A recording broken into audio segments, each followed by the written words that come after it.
Yo, what's good, boys? And girls, if there are any. Um, yeah, I'm just going over the trades that we took and trades that we could have taken, should have taken, and well, yeah. So let's get right into it. There was no news for any of the four pairs that I trade: EU, GU, NZD, USD, and USD JPY. Um, yeah, so for Euro US dollar on the 4 hour, we were bearish.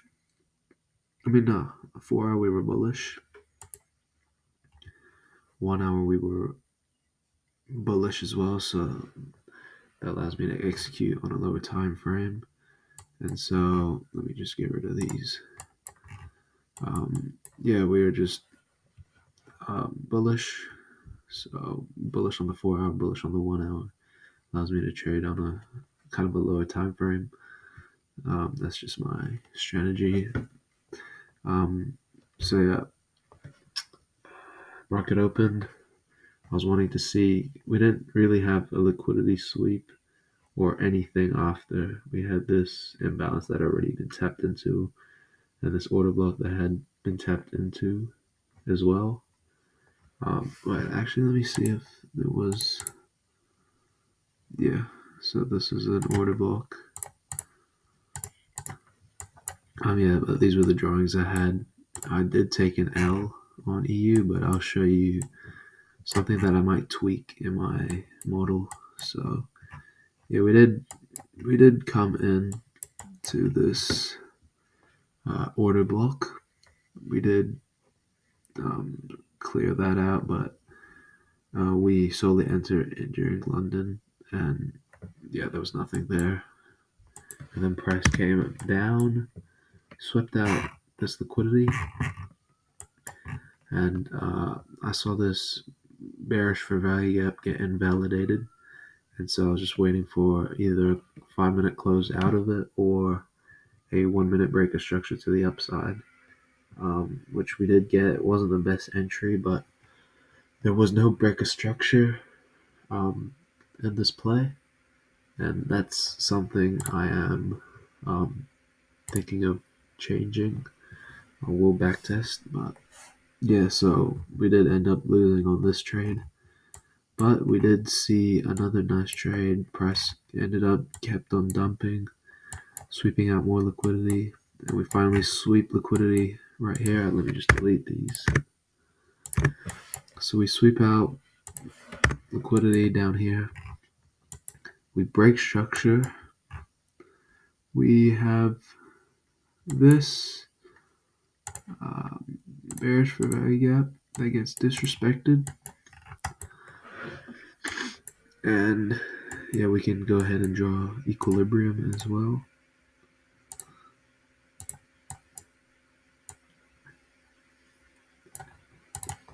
And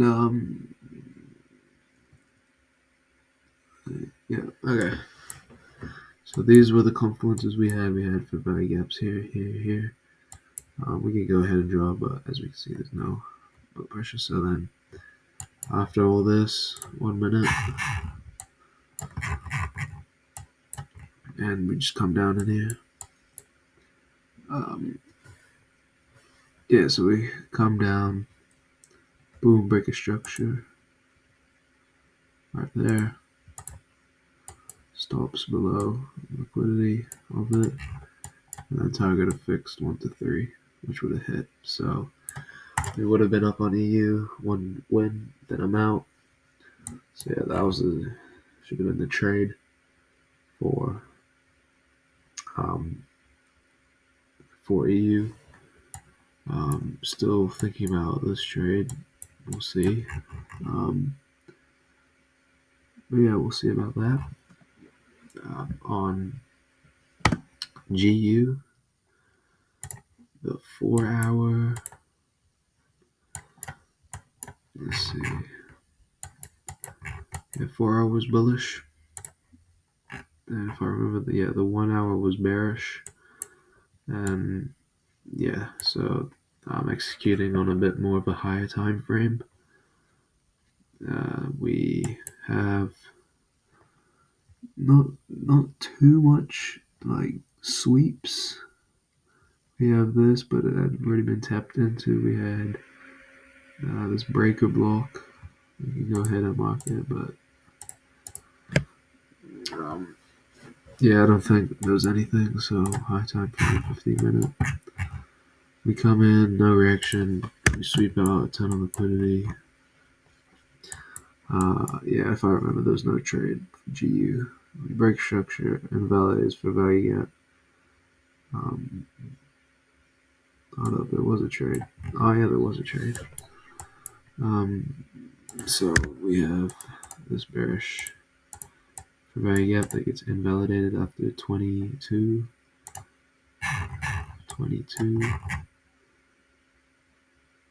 So yeah, here. So here it comes in. Then we get a breaker structure. Stops below the liquidity of it. And I put my stop break even at a 1.5, which is 50%. So that would have, yeah, that hit. So break even trade. As we see, we were correct in where price wanted to go, but just caught a, yeah, wait, just caught a 1 to 1 point, yeah, 1 to 1.5 break even trade. So yeah, not too much on GU. NZD I mocked up a trade right. Yeah, let me just show you guys. Yeah, so as we can see, we are bearish on the 4 hour and also bearish on the 1 hour. So I'm executing on lower time frames. Let me just show you my confluences. So we swept liquidity here with a breaker structure to the downside, creating this for value gap. And we had tapped into it early on. Was this a breaker structure? So we had no breaker structure until London opened. We got that breaker structure. We had the breaker block, but also equilibrium that got tapped into after 1905. Where is it? Okay. Yeah, 1905, which is where? Right here. Equilibrium is there. Yeah, 1905, we come into equilibrium. We also come into that breaker block. And we break structure to the downside. Right there. Stops above the liquidity of the move. And as you can see, price moved rapidly down for 1 to 3, and that would have been done good on NZD USD. Yeah, let's go into USD JPY. This was a bit choppy, but I still managed to find a trade in it.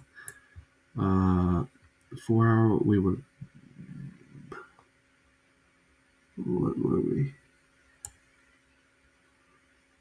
4 hour, we were bearish. Yeah, 4 hour, we were bearish. And the 1 hour, we were also bearish. Lower time frame again. 1 hour, we had this liquidity. I didn't really count this as liquidity sweep, so I was just literally looking for either Asia high to get tapped into, or Asia low to be broken and retested, or this high to be liquidated, or if that's even a word. 5 minute, we see 5 minute, we sweep out liquidity, waiting for a 5 minute breaker structure, which we get right there. We have this breaker block. That's something I like to do. In reality, TJR, who I've learned this strategy off, he uses breaker blocks like that. But for me, what I found to kind of work is I just encapsulate the meat of the low. And so we break structure after 2040 or at 2040. And one thing I'm looking for is a 1 minute break of structure or a 5 minute candle close, whichever comes sooner. So 2040 right there. Chop around a bit. We come in. Boom. We 5 minute close out of that. So I'm entering there. My stops are above the liquidity high. And 1 to 3 runs. So in total, that was about an 8-hour day with 1 L, 1 break even, and 3 winners. So pretty good Monday, but I only took one of the trades, and yeah, I took that EU trade that I lost. But I think my problem is that since I'm not trading with real money, I'm kind of like not motivated to take a trade. So that's something I think I'll either improve on, like when I do trade with real money, or like, yeah, I don't know. So yeah, I think I'm like the biggest hindsight trader, but I guess because there's no money involved, I'm not motivated to stay on the charts for like 4 hours. And so I just end up doing this hindsight trading. But yeah, we'll see. We'll see what happens. Solid trading day has given me more confidence in my strategy that I've gotten from TJR. Shout out to him. But I've also tweaked it a bit. Um, yeah, I mostly just trade Forex. This is for me backtesting this. I think I need to see if boss before or boss to confirm entry in anything, but we'll backtest that. I'm not really going to get into futures or indices as much because where I live, it's like 2 a.m. in the morning. It's not realistic for me to get up. And that's one thing about trading I found.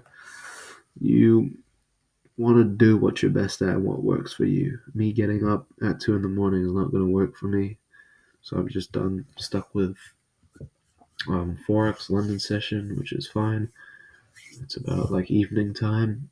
And yeah, solid trading day for me. More confidence in the bag. Yeah, we locked in. So I'll see you boys. Um, hopefully tomorrow. Tomorrow is quite a busy day for me, so maybe not. But I'll always give you recaps, and if not, I'll give you double recaps for the day when I am free and when I can. So yeah, that's it for me. See y'all boys in the next one. This the year we turn profitable. Hopefully, let's go.